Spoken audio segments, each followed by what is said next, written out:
What is up, Posse? My name is Will Brolick, and welcome to another episode of Quick Movie Reviews. So, first off, I want to apologize for the lack of movie reviews. I've been incredibly busy over the holidays. I went to California for New Year's, and to be honest, I didn't really like the whole YouTube system where you have to, decide whether or not the video is mainly for kids, and a bunch of other stuff as well. But I'm also going to be posting more reviews on Letterboxd. If you don't have one, then be sure to create an account and follow me. It's at WillBeFilmGuy. The link to my account will be put in the description below. So, and also, Jessica and I were going to do a cinema for the Cats movie, but the thing is, the file is corrupted and now I can't upload it. So I figured I might as well give you guys something. So I was able to see a couple movies over the holidays, and some I liked, some I didn't like. I'm basically just going to give you guys my overall thoughts on them, what I liked about them, what I didn't like about them, and I'm just going to give it a grade. Now, granted, I'm not going to do a top 10 favorite movies or worst movies of 2019 because, to be quite honest, I didn't see enough movies to make a whole list. Maybe a top 5, I'm not entirely sure. But yeah, I'll just give my overall thoughts on some movies that I've seen that came out the past year or past decade. And just give my overall thoughts on them. And yep, that being said, let us begin. The remake of Child's Play was one of my more anticipated movies of the summer, especially since it has one of my favorite actors in it, Mark Hamill. However, it turned out to be a complete disappointment.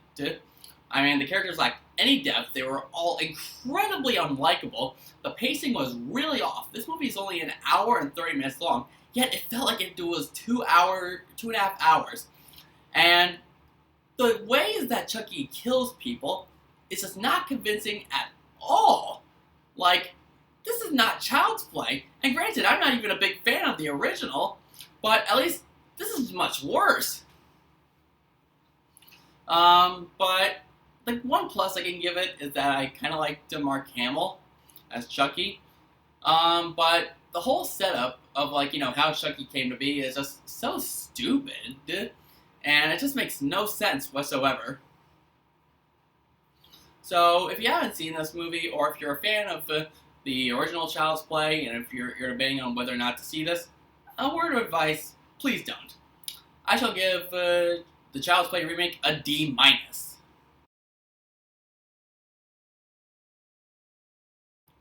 The Irishman was also one of my more anticipated movies, but this time was for the fall. Especially since I really love Martin Scorsese. I think he's made some fantastic movies in the past, and with an all-star cast with Robert De Niro, Al Pacino, and Joe Pesci lined up, I figured this would be a great hit. And not surprisingly, this actually was a big hit. I really liked this movie. The performances from Robert De Niro and Al Pacino and Joe Pesci were all great. I love this Martin Scorsese type. It was very sombering, and it was also very thought-provoking as well. Like, I didn't think I'd enjoy this movie as much as I did. Now, granted, some people might complain about the runtime because this movie's 3.5 hours, but it didn't feel like that to me. Like, I was honestly very intrigued from beginning to end. It's kind of how I felt about Blade Runner 2049 the more I watch it.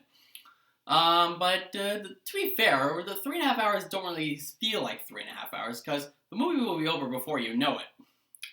But for some people, it may be an issue for them. For my grade, I'm going to give The Irishman an A.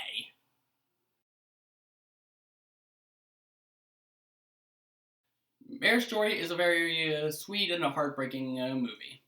From the performances from Adam Driver and Scarlett Johansson, which were absolutely fantastic, and there was one scene in particular that with those two that I absolutely loved. It brings out the best, their best performances I've seen all year. And I may even like Adam Driver more since he's doing more stuff other than Star Wars. It was also very well written. I like the director involved in this. I'm sorry, his name is just drawing a blank to me. And I'm not going to lie, some tears were definitely shed. I can see why this movie was nominated for a couple Oscars, and I wouldn't be surprised if it won either of its nominations. I absolutely fell in love with this movie. My girlfriend watched it, and she absolutely loved it.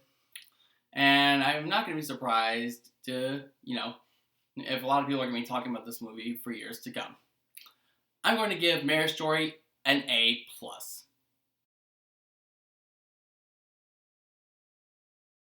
Jumanji: The Next Level, it doesn't really exactly live up to the hype or how good. It's not as good as the first one, but definitely has a lot to it.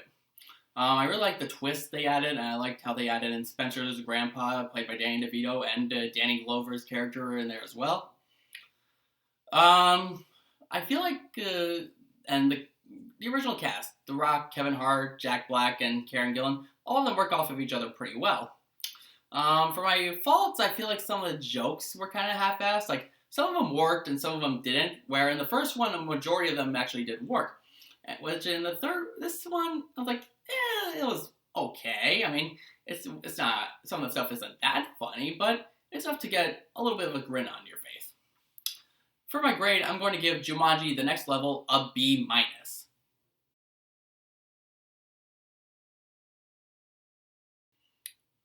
Frozen 2. Now, granted, I like the first Frozen quite a bit.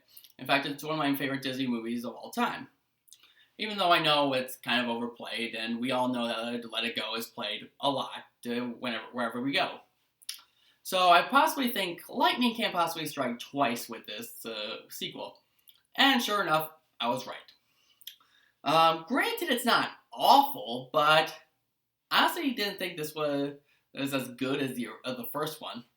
Animation is fantastic. There are some bright, vibrant colors that just leap off the screen. The animation was fantastic. I like a lot of the songs they added into this movie. In fact, I still hum some of them to this day. I will admit this movie feels sloppy. Like, the story is just all over the place. And I didn't really like what they did with Olaf's character. I honestly felt like he was kind of annoying. I'm not going to give too much away, but I also liked, well, without giving too much away, I kind of liked how in this one there's like no real villain. But this movie is just a mess, not as good as the first, and it's probably not something I'm going to watch again. For my grade, I'm going to give Frozen 2 a C+.